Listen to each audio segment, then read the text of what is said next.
Yo, what's up mga master? Mark Music here. May sasagutin tayo mga master, pero bago ang lahat, magbibigay muna ako ng disclaimer. Po ako professional na gitarista, nagtutulong po ko base sa alam ko at sarili kong research, experience. Nasa sa inyo na to kung susundin nyo o hindi yung mga tinuturo ko. Let's go!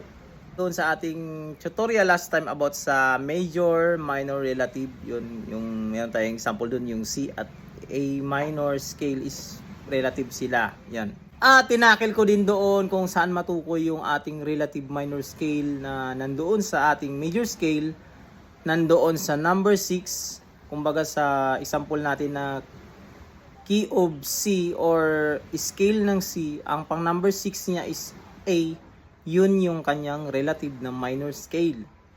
At yun, may nagtatanong mga master, sabi niya, bakit to po nasa number 6 tayo babase, hindi daw doon sa sample sa D, kasi yung scale ng C merong D at kung sa family chords is minor yun.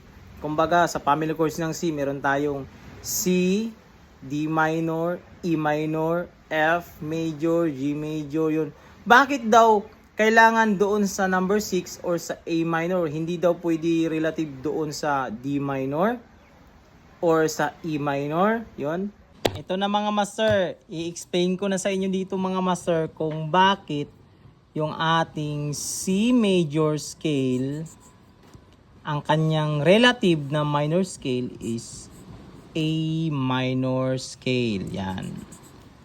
Siya yung number 6 sa ating scale ng C major scale. Yan. Sulat ko dito yung C major scale.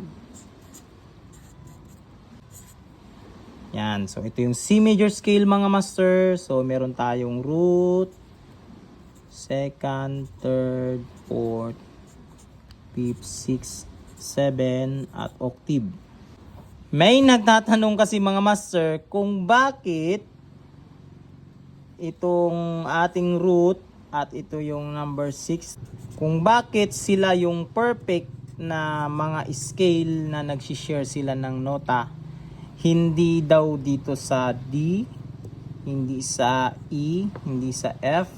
Yan, siyempre dito sa F, hindi na natin yan kukuha na ng scale kasi major naman yan mga master. So malayo talaga sila na magkaroon ng relative. At ito naman yung ating number 7 is diminished man ito mga master. Siyempre malayo na rin yan, hindi na natin yan kukuhanan. Ngayon focus tayo dito sa dalawang notes na to. Yan.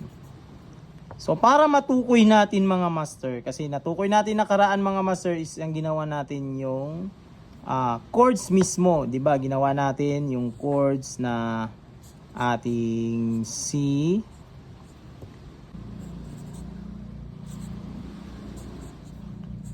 at ito mga master, isusulat ko na lang din yung mga nota mga master na napapaloob doon sa ating relative. Yan, tugmang-tugma sila.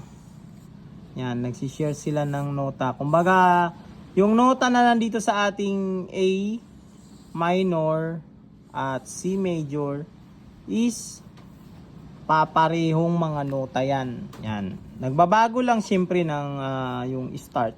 Pero ang main reason talaga dito, parehong-pareho yung mga nota nila. Ngayon, ipapaliwanag ko sa inyo mga master para ma-clear sa inyo mga master. Kukunin din natin yung mga nota nitong mga minor. So, sulat natin dito. So, D minor at E minor. Yan. D minor. Yan. Ito yung mga napapaloob na mga nota sa ating D minor. Sulat natin. Meron tayong, kumbaga ito is nakita nyo dito sa ating ruler, meron tayong A sharp, parehong tone lang yan sila mga master. So ilalagay ko dito is B flat. Ngayon dito naman tayo sa ating E minor.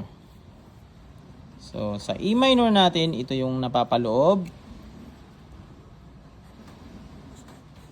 E, F sharp, G, A, B, C, D, E.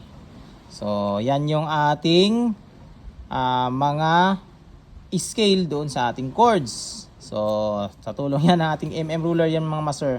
So, ngayon mga master, titignan natin tong dalawang chords mga master na nandoon sa ating natitira kasi mga chords, kumbaga kung titignan natin siya as family chords, malalaman natin dito sa ating D minor or D minor scale na meron tayong B flat.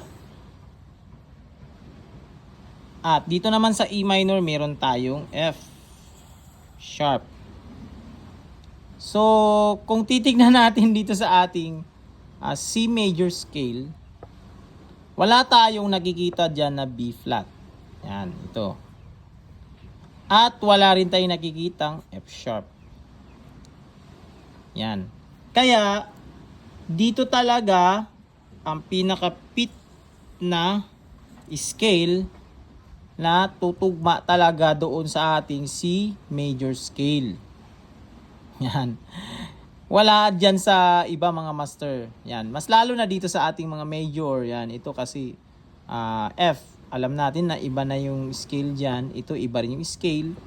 At mas lalong iba rin yung scale ng ating 7th kasi diminish yan. So, focus lang tayo dito.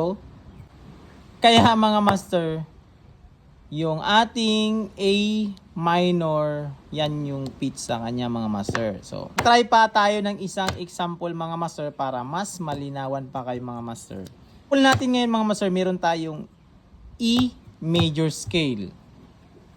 Yan.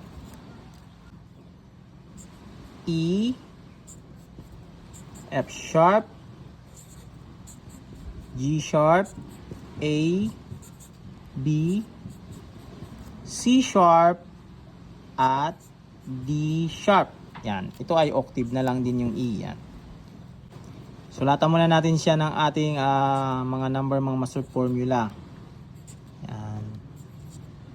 So, susundin na natin yung formula mga master. Yung ating root is E. Yan.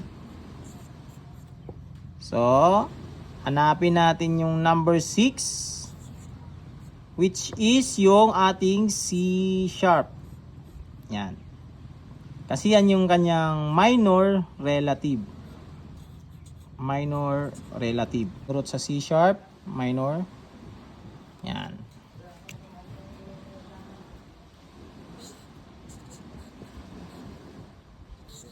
So yung ating C sharp minor mga master is ito yung napapaloob sa kanya. Ating C sharp minor. Yan. Lahat ng mga nota dito sa ating A major ay yan din yung mga nota doon sa ating C sharp minor. Yan. Kasi pag F sharp minor, yan, try natin F sharp minor, lagay natin sa F sharp minor. So F sharp, sulat natin F sharp.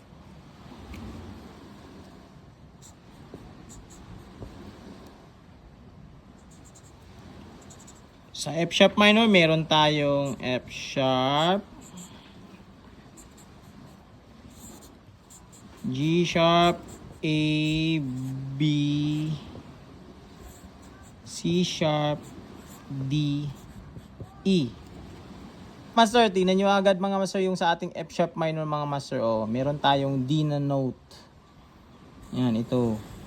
Which is wala doon sa ating major scale na E. Yan.